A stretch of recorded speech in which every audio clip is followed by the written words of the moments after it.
And as they led him away, they seized one Simon of Cyrene, who was coming in from the country, and laid on him the cross to carry behind Jesus. And there followed a great multitude of the people and of women who bewailed and lamented him. But Jesus, turning to them, said, Daughters of Jerusalem, do not weep for me, but weep for yourselves and for your children. For behold, the days are coming when they will say, Blessed are the barren and the wombs that never bore, and the breasts that never gave suck. Then they will begin to say to the mountains, Fall on us, and to the hills, cover us. For if they do this when the wood is green, what will happen when it is dry? 2 others also who were criminals were led away to be put to death with him. And when they came to the place which is called the Skull, where they crucified him, the criminals, one on his right and one on his left.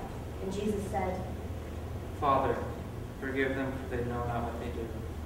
And they cast lots to divide his garments, and the people stood by, watching. But the rulers scoffed at him, saying, He saved others. Let him save himself, if he is the Christ of God, his chosen one. The soldiers also mocked him, coming up and offering him vinegar and saying, If you are the King of the Jews, save yourself. There was also an inscription over him, This is the King of the Jews. One of the criminals who was hanged railed at him, saying, Are you not the Christ? Save yourself and us.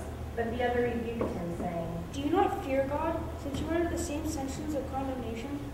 And we indeed justly, for we are receiving the due reward of our deeds. But this man has done nothing wrong. And he said, Jesus, remember me when you come into your kingdom. And he said to him, Truly, I tell you, today you will be with me in paradise. It was now about the 6th hour, and there was darkness over the whole land until the 9th hour, while the sun's light failed, and the curtain of the temple was torn in two. Then Jesus, crying with a loud voice, said, Father, into thy hands I commit my spirit. And having said this, he breathed his last. Now when the centurion saw what had taken place, he praised God and said, Certainly, this man was innocent. And all the multitudes who had assembled to see the sight, when they saw what had taken place, returned home beating their breasts.